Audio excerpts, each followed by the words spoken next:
Next topic we're looking at is confidence intervals. Basically what we're trying to capture is we're 90% sure that the true population value lies between this lower bound and this upper bound, or we're 95% sure, we're 99% sure. The way we're going to do it is we're going to calculate a margin of error for how far we want to move each side of a mean. In order to calculate that, we're going to be using this formula, z alpha over 2 times sigma over root n. Sigma and root n we've used before. They've been on the bottom of our calculations when we're doing z-scores. So really the new thing is this z alpha over 2. It's a little confusing where this comes from, but basically the general idea is if we have this normal curve that we have, if we want to include, let's say 95% of the values, to include 95% of the values, it would mean that between these two endpoints that aren't included, you would have 5% of the values. In other words, you'd have 2.5% here and 2.5% here.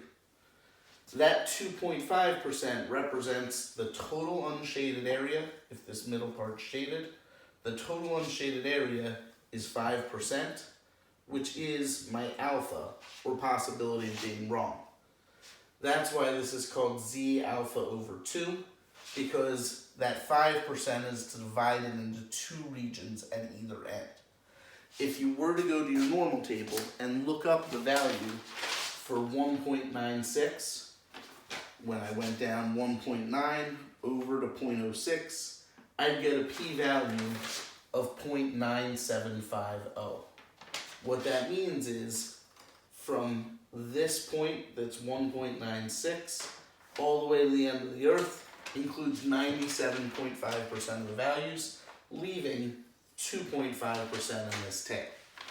So you don't really need to understand where I'm getting the numbers for these key z alpha over 2 values. Do know that it originally comes from the chart and it is tied to our normal distribution, but really all you need to be able to do when it comes to doing these problems is figure out which of these three z alpha over 2's to use. So you should have these written down. If you guys were going to take a paper test, you would have these on your note card.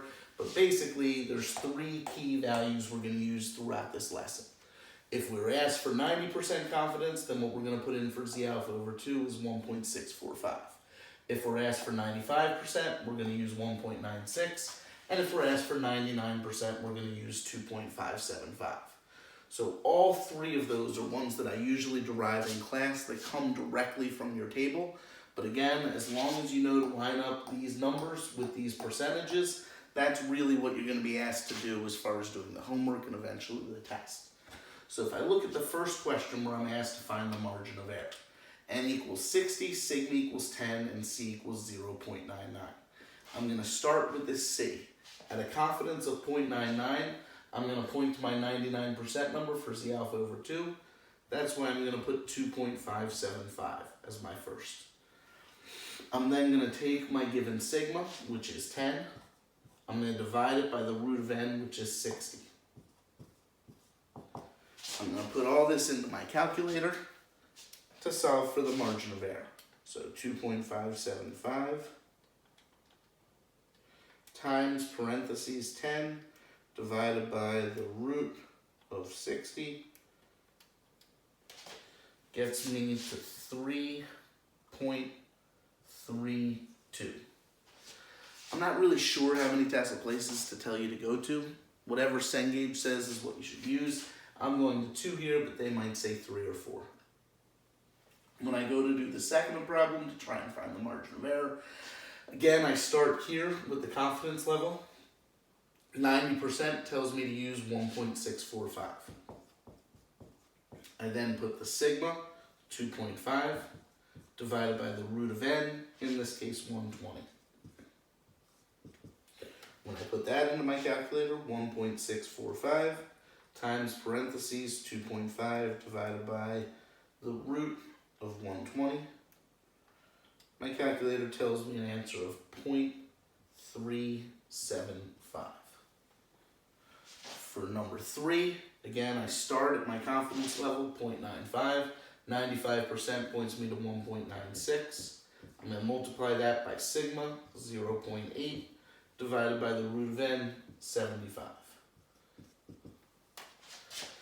When I put that in my calculator, 1.96 times parentheses 0.8 divided by the root of 75. That's how I get to 0.181.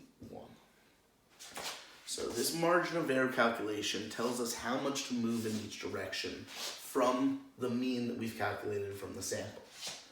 In these cases, we weren't given a mean, so really our goal was just to find this margin of error, which is setting up to show us how to do the whole process.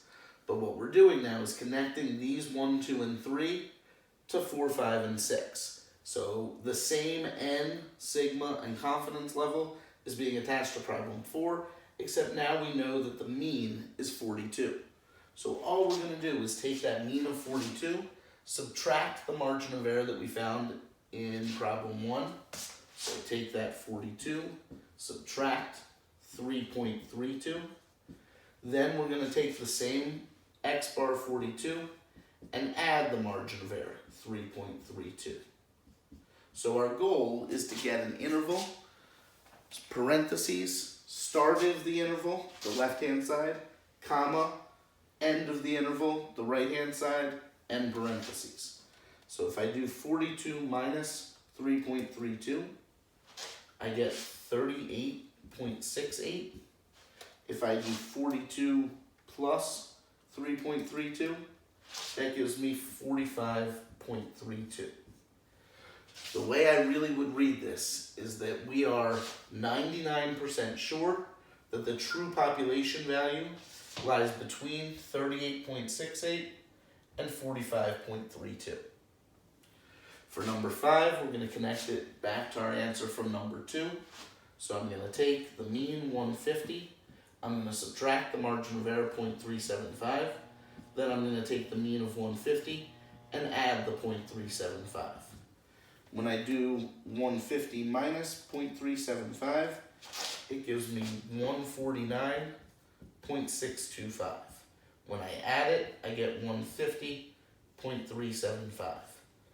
So for this example, we're 90% sure the true population value lies between 149.625 and 150.375.